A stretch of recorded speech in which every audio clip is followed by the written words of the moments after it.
Section 9 of Nuggets of the New Thought by William Walker Atkinson. The Kindergarten of God. Life a great school. Man, a child learning his lesson, preparing for higher grades, the game task, what it all means, things as they are, the rules wise and good, each task means something, greeting the kindergartner. I see life as a great school, man as a tiny child, learning his little lessons, performing his little tasks, playing his little games, enjoying his little pleasures, suffering his little pains, disappointments, trials, and sorrows. I feel that we are in but the kindergarten stage of existence, learning the first lessons of life, fitting ourselves for the grander, broader, fuller life in store for us. And I feel that this little kindergarten experience will continue until we have learned its lessons well, have firmly grasped the principles designed for our baby minds.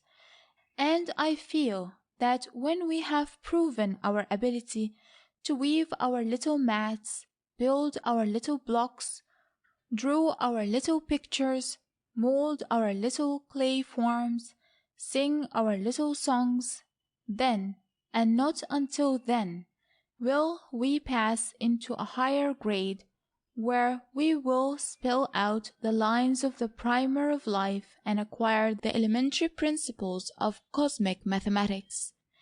And I feel that each little lesson must be learned thoroughly before the next step is taken.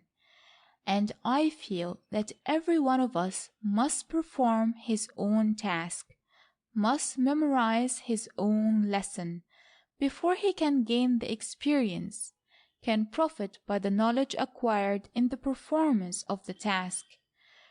We may be inspired by some brighter pupil, be encouraged by the loving sympathy of some fellow scholar, but the task is ours to perform, sooner or later, and ours is the joy of accomplishment.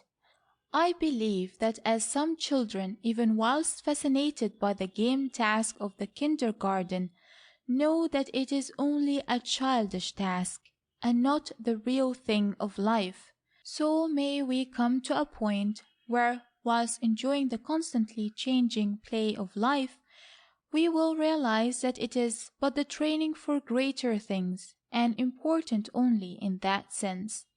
The perception of this fact by the child need not interfere with his interest in the game, need not prevent him from feeling the joy of doing, creating, working, gaining new experiences, nor need it prevent us from playing the kindergarten games of grown-up life with a zest and interest, not alone because we realize that we are learning valuable lessons, but, yea, even from the very excitement and joy of the game itself.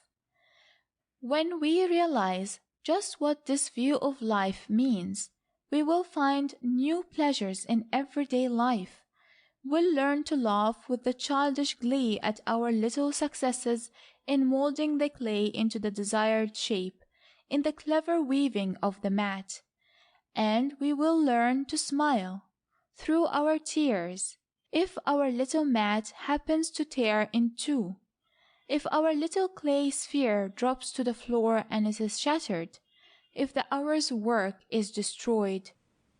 And we will learn our little lesson of love, of comradeship. We will learn by experience that if we lead the narrow, selfish life, we will miss the joy that falls to the lot of those who have learned to express more fully the love nature within them. We will find that love begets love, that the love nature expressed attracts to itself the love in the hearts of our little playmates. We will find that the child who carries within him the love for others and expresses that love need never want for friends or companions, need never suffer from loneliness, need never fear being left out in the cold. The true personal magnetism of the child and the grown-up consists largely of love, which never fails in its drawing power, and we will learn from bitter experience the folly of the idea of separateness from our little playmates. We'll know that the standing apart brings nothing but sorrow to us. We will realize that selfishness brings nothing but pain, that giving has its pleasures as well as receiving, and we will learn something of brotherhood and its goodness. We will have the true democracy of the kindergarten impressed upon us. These lessons and others we will learn well before passing on. We, like the child, often wonder what is the use of it all, fret over our enforced tasks, chafe at the confinement, rage at the restrictions, and failing to comprehend it all, indulge in complaints, protests, rebellion. And like the child, we cannot expect to understand the whyness of it all, certainly not until we pass beyond the kindergarten stage of existence and reach the higher grades.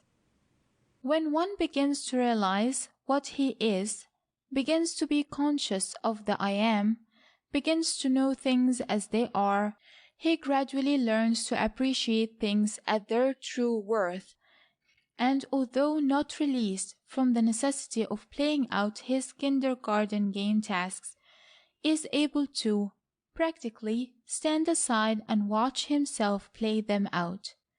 He knows that he is gaining knowledge, is mastering his lessons, is living out and outliving his desires, is acquiring and storing up new experiences, but he values things only at their final worth and is not deceived by the apparent value of the moment.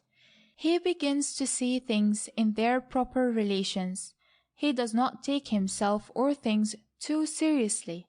He enjoys the pleasure of the game, but he knows it to be but the play and pleasure of the child. He laughs, but is not deceived. He suffers also the sorrow, grief, disappointment, humiliation, and chagrin of the child nature, but even though the tears are falling, he, knowing, smiles. He laughs with joy, with pain he cries, but he knows, he knows. He enjoys the playthings, gifts, rewards, but he knows them for what they are, he knows. He plays the games with the children who do not know, and well he plays, but he knows. His disillusionment spoils not the sport. He plays on, for play he must, knowing, but enjoying.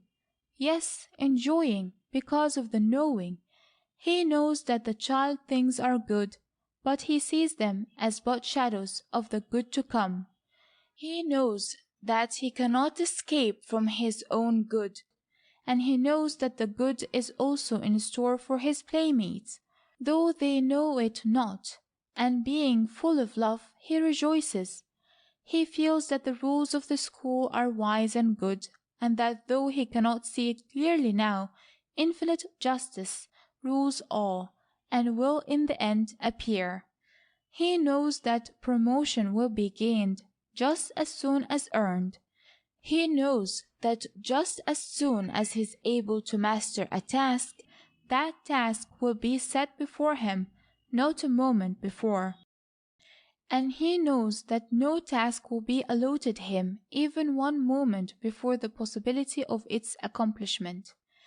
He knows that he is being tested, trained, and strengthened day by day, that every unpleasant and disagreeable task has an important end in view, and he knows that every task placed before him is in accordance with the law that takes cognizance of his powers, failings, capabilities, shortcomings, that understands him better than he does himself. He knows that the very allotment of the task is a guarantee of his ability to perform it. He knows that within him are latent powers, potential forces, hidden knowledge, which will well forth from his subconscious mentality when bidden by the confident expectation of intelligent faith. And knowing these things, he is filled with courage and presses forth eagerly to the tasks of the day. And knowing, he casts off all fear, worry, discouragement, and discontent, and with the smile of love on his face and the joy of faith in his heart, he greets the kindergartner with confidence and trust. End of section 9.